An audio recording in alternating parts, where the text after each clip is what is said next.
अपना ब्रेकअप हो जाने के बाद एक लड़की को सुपर पावर मिलती है जिसको टाइम को स्टॉप कर सकता है। टाइम स्टॉप कर लोगों के साथ वो कुछ भी कर सकता था। हेलो फ्रेंड्स, इसी कंसेप्ट पर बेस्ड आज मैं आपको कैशबैक ये 2006 की एक fantasy romance Hollywood movie explain करने वाला हूँ। अगर आपको वीडियो अच्छा लगता है तो प्लीज इसे लाइक और कमेंट जरूर कर दीजिएगा। बिना किसी देरी के एक्सप्लेनेशन स्टार्ट करते हैं। मूवी स्टार्ट होते ही हम हमारे मेन कैरेक्टर बेन का ब्रेकअप देख सकते हैं। जिस लड़की से उसका ब्रेकअप हो रहा था, सूजी, ये उसकी फर्स्ट गर्लफ्रेंड थी। उसके साथ बिताए हर पल उसे याद आ रहे थे। वर्णन करता है कि उसका ब्रेकअप हुआ कैसे। एक पल में तो एक साथ थे, एक दूसरे को आई लव यू बोल रहे थे, और नेक्स्ट वीक सूजी किसी और के साथ थी, तो शायद उसको भी आई लव यू बोल रही होगी, पर इसका कोई भी मीनिंग नहीं है। बेन के फ्रेंड का नाम था शॉन उसे समझाने की कोशिश करता है। उसे सिर्फ एक बेटर ऑप्शन मिल गया, इसी वजह से उसके पास वो चले गए। उसके बारे में तुम्हें ज्यादा सोचना नहीं चाहिए। तुम किसी ब्यूटीफुल सी लड़की को डेट करो, फिर सूजी को जेलस लगेगा और तुम्हारे पास वो वापस आ जाएगी। शॉन का लड़कियों के साथ एक्सपीरियंस बहुत ही घटिया था। हर लड़की उसे मार कर चली जाती थी, तो उसकी एडवाइस बेन नहीं ले सकता। शॉन आर्टिस्ट बनना चाहता है। जब भी उसकी ड्राइंग क्लास होती थी तो हमेशा लड़कियों को ही ड्रॉ करता था। हमेशा उसे सूजी की याद आती रहती थी। एक रात उसने उसे कॉल किया। उसने पूछा कि क्या हम फिर से एक साथ रह सकते हैं। सूजी ने उसे मना कर दिया। वो दिन रात अपने बेड में पड़ा रहता था। सूजी के जाने के बाद जैसे उसका ऑक्सीजन चला गया था, स्लोली उसकी नींद भी चली गई। उसने सोने का बहुत ट्राई किया, पर फिर भी वो कर नहीं पाया। अब सडनली उसके पास 8 एक्स्ट्रा आवर्स थे। वो अलग अलग चीजें ट्राई करता था, पर फिर भी टाइम पास नहीं होता था। वो कुछ भी करे, सूजी की याद हमेशा उसके साथ रहती थी। एक रात वो ग्रोसरी लेने के लिए गया हुआ था। वहाँ पर नोटिस देखता है कि उन्हें काम करने के लिए स्टाफ की जरूरत थी।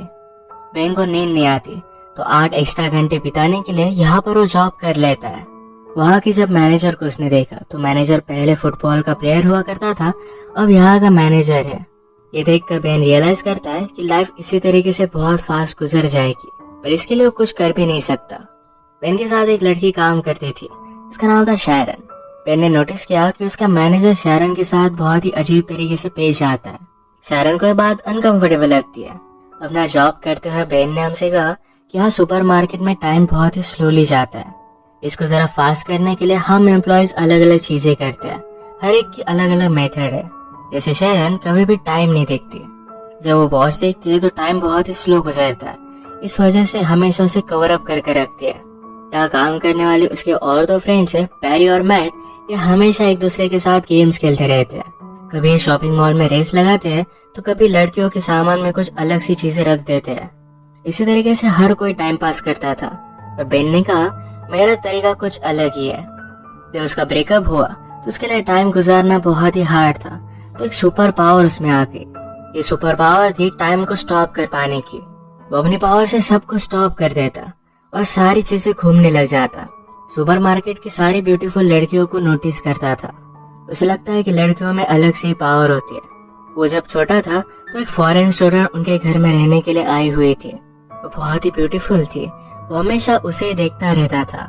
बेन जब ये टाइम स्टॉप करता था तो हमेशा लड़कियों की न्यू ड्राइंग करता था। उसने एक नॉवेल में पढ़ा था कि लड़कियों को पेंटर के साथ अफेयर करना अच्छा लगता है, क्योंकि उनकी ब्यूटी जैसी है वैसे वो देख सकते हैं। ऐसे ही बेन ड्राइंग करते हुए अपना टाइम गुजारता था, और जब वो अनपॉज करता तो बहुत सारा टाइम गुजर जाता। अगले दिन बेन से मिलने के लिए उसका फ्रेंड शॉन आया। शॉन को पता था कि अभी बेन अपने एक्स गर्लफ्रेंड के बारे में सोच रहा है। उसे कहता है तुम्हें जल्द से मूव ऑन करना चाहिए। शॉन हमेशा उसे यही बात कहता रहता है, तो इस मूवमेंट को भी वो पॉज कर देता है। एक्चुअल में बेन और शॉन ये बचपन से बहुत अच्छे फ्रेंड्स थे। जब शॉन की मदर घर से चली जाती तो दोनों मिलकर न्यूड मैगजीन्स देखते। एक दिन जब ये दोनों देख रहे थे तो शॉन की मदर वापस आ गई। वो इन दोनों की फ्रेंडशिप को अलग ही समझती है। आज शॉन बेन से कह रहा था तुम्हें स्ट्रिप क्लब वगैरह मेरे साथ चलना चाहिए। सुनकर बेन को अपने बचपन का एक किस्सा याद आता है। उनकी स्टेज पर एक लड़की थी जो पैसों के लिए न्यूड होती थी। ये सारे फ्रेंड्स लाइन लगाकर उसे मिलने के लिए जाते थे। इसके बाद हम देखते हैं अगले दिन बेन और शैरन की नजरों से नजरें मिली थी। लॉकर रूम में शैरन को जरा भूख लगी थी, तो बेन का सैंडविच मांग लेती है। सैंडविच का पिकल शैरन के गाल पर लग गया था। जैसे कि बॉलीवुड मूवीज में होता है, वैसे एक रोमांटिक सा इनका मूवमेंट हुआ। ये मूवमेंट बेन जाने नहीं देना चाहता था, इसे फ्रीज करके रखना चाहता था, पर शैरन चली गई। वो कुछ भी कर नहीं पाया। उसे अच्छा लग रहा था कि सूजी से मूव ऑन कर अब वो शायरन को लाइक करने लग गया। तभी उसके फ्रेंड ने डिस्कस कर रहे थे। मैट कहता है, आज मैंने शायरन को डेट के लिए पूछा। मैट इसके लिए बहुत एक्साइटेड था, पर बेन को बहुत बुरा लगता है। बेन हमसे कहता है, हमेशा मेरे साथ ऐसी चीजें होती रहती है, तो जिसको भी लाइक करता है उसे दूर चले जाते हैं। वो जब छोटा था तो अपने टीचर को लाइक करता था, पर टीचर के साथ कुछ भी हो नहीं सकता। उसकी और एक क्लासमेट थी जिसको बहुत लाइक करता था। एक दिन उस लड़की का एक्सीडेंट हो गया। उसके प्लास्टर पर हर कोई ग्राफिटी बनाता था। बेन हमेशा उसे देखता रहता, तो उस लड़की ने उसे अप्रोच किया। बेन ने भी अपनी सिग्नेचर उस प्लास्टर पर बनाई। जब उस लड़की का प्लास्टर निकला तो उसका पूरा हाथ हेयर से भर गया था। सब लोग उसे चिढ़ाने लग गए। वो अकेली पड़ गई थी, तो बेन उसके पास आकर बैठा। कहा कि तुम जैसी हो वैसे ही ब्यूटीफुल हो। इसके बाद एक गर्लफ्रेंड बॉयफ्रेंड बन गए थे। एक दिन बेन ने उसे स्कूल के पीछे बुलाया। उसके पास आई और पूछती है, क्या तुम मुझे किस करना चाहते हो? बेन कहता है कि हाँ, पर कल तुम मुझे यहाँ मिलना। कल स्कूल में कोई भी नहीं होता। कल हॉलीडे था, तो उन्हें कोई भी डिस्टर्ब नहीं करता। अगले दिन बेन ने उसका बहुत वेट किया, पर वो आई ही नहीं। बाद में उसे पता चला कि उस लड़की का ट्रांसफर हो गया है। फिर से हम प्रेजेंट में देखते हैं कि बेन और शॉन बात कर रहे थे।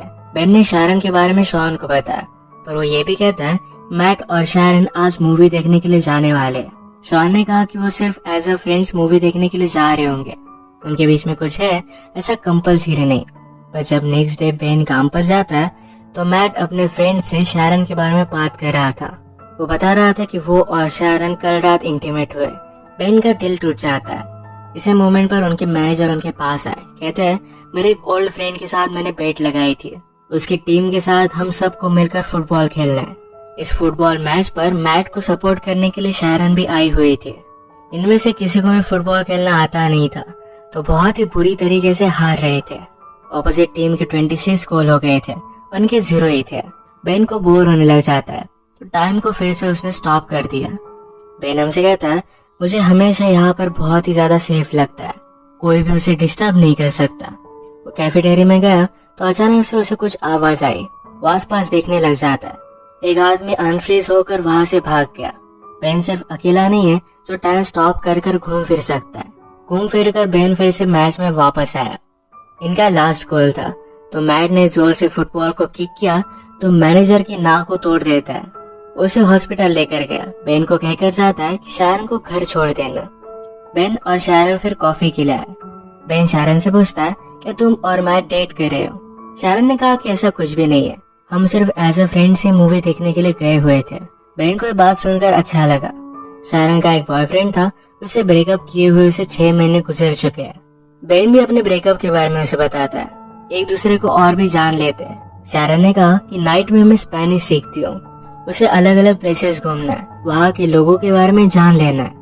स्पेनिश सीखने के बाद शायद वो स्पेन में जाकर वहाँ पर टीच करेगी। उसे साउथ अमेरिका भी बहुत अच्छा लगता है, तो वहाँ पर भी वो जाना चाहती थी। वो बेन को उसके ड्रीम्स के बारे में पूछती है। बेन ने कहा कि मुझे ड्रॉ करना बहुत अच्छा लगता है, शायद एक दिन उसकी भी आर्ट गैलरी में एग्जीबिशन होगा। शायरन ने कहा कि मैं हमेशा एक आर्टिस्ट से मिलना चाहती थी, वो वर्ल्ड की किसी भी चीज में ब्यूटी देख सकते हैं। ये बात शायरन को बेन की बहुत अच्छी लगी। बेन ने शायरन को घर पर छोड़ दिया। ये दोनों किस करने वाले थे, पर ये सही से हो नहीं पाई। अगले दिन मैनेजर ने अनाउंस किया कि उसका बर्थडे आने वाला है, तो सबको उसके घर पर पार्टी के लिए आना पड़ेगा। शायरन फिर बेन से पूछती है, क्या उस रात तुम मेरे साथ चलोगे? बेन इसके लिए हाँ कहता है। इन दोनों की एक ऑफिशियल डेट थी। मैनेजर ने बेन को बुलाया, कहा कि बर्थडे पर एक सरप्राइज स्ट्रिपर भी होनी चाहिए, इसका इंतजाम तुम करोगे।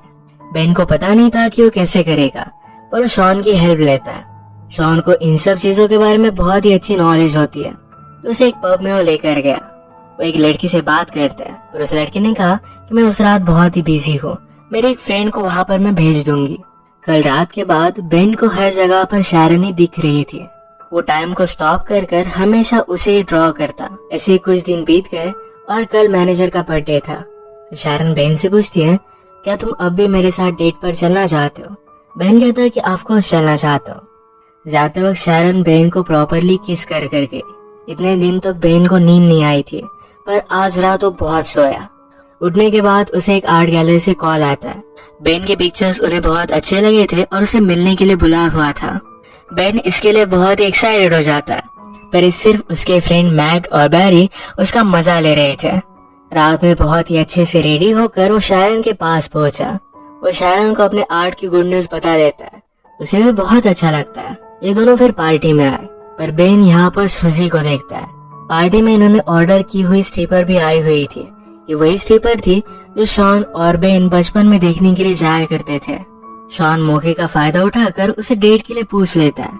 शॉन हमेशा लड़कियों से कुछ भी गलत चीजें बोलता था, पर ये लड़की उसे बचपन से जानती है, तो कोई भी प्रॉब्लम नहीं आएगा। शायद उसकी भी लव स्टोरी यहाँ से स्टार्ट हो जाएगी। पार्टी में बेन जरा वॉशरूम के लिए जाता है, तो वहाँ पर सुजी भी थी। सुजी को बेन को शायरन के साथ देखकर जरा बुरा लगा था। वो रियलाइज करती कि बेन उसके लिए परफेक्ट था, तो उसे फिर से पाना चाहती थी। बेन उसमें कोई भी इंटरेस्ट नहीं दिखा था। इसी के पैरेलल में हम देख सकते हैं मैनेजर शायरन से बात करने लग गया। उसे हरास करने लग जाता है, तो शायरन इस पर गुस्सा होके और यहाँ से निकलने लग गई। उसने जब ऊपर बेन और सुजी को देखा, तो उसी मोमेंट पर सुजी बेन को किस कर रही थी। अगली मोमेंट पर बेन ने उसे झटक दिया था, पर शायरन ने देखा नहीं। वो गुस्से में यहाँ से चली गई। बेन रियलाइज करता है कि शायरन को क्या लगा होगा। उसने टाइम को स्टॉप कर दिया, सोचा कि वो शायरन को क्या बताएगा, पर कुछ भी वो सोच नहीं पाता। ऐसे उसने 2 दिन तक टाइम को स्टॉप करके रखा था। अनपॉज करने के बाद भी वो शायरन को मना नहीं पाता। उसे मिलने के लिए गया, पर शायरन उसकी कुछ भी बात नहीं सुनती। उसे फिर से नींद आना बंद हो जाता है। जैसे हमने पहले देखा था कि बेन के फ्रेंड्स ने उसे प्रैंक कॉल कर एक आर्ट गैलरी में मिलने के लिए बुलाया हुआ है। तो बेन एक्चुअल में अपने साथ आर्ट लेकर उस आर्ट गैलरी में चला जाता है। वहाँ के एजेंट से उसने बात की, तो उसकी कोई भी अपॉइंटमेंट नहीं थी, पर एजेंट उसकी ड्राइंग देख लेता है। उसे ड्राइंग्स बहुत ही पसंद आई। वो बेन को अपॉर्चुनिटी देते हैं और अब उसका एक आर्ट शो होने वाला था। इसका इनविटेशन बेन शायरन को देकर आता है। इस एग्जीबिशन ने शायरन की बेन ने जो भी ड्राइंग्स बनाई थी सिर्फ यही लगाई हुई थी। ये सब कुछ बहुत ही ब्यूटीफुल था। बेन से एक आर्ट के एजेंट बात करने लगे। कहती है, मुझे तुम्हारी ड्राइंग्स बहुत ही पसंद आई। वो न्यूयॉर्क से थी, उसे बहुत बड़ी अपॉर्चुनिटी दे सकती थी। बात करते हुए बेन ने नोटिस किया कि शायरन भी ये शो देखने के लिए आई हुई है। ये आर्ट एजेंट उसे पूछ रही थी कि फ्यूचर में तुम क्या करना चाहोगे। बेन कहता है कि मुझे साउथ अमेरिका में जाकर ट्रैवल कर ड्राइंग करनी है। एक्चुअल में शायरन का ड्रीम था कि उसे साउथ अमेरिका में ट्रैवल करना है, तो बेन भी उसी के साथ ट्रैवल कर ड्रॉ करना चाहता था। शायरन उसकी सारी ड्राइंग्स देखकर बेन को माफ कर देती है।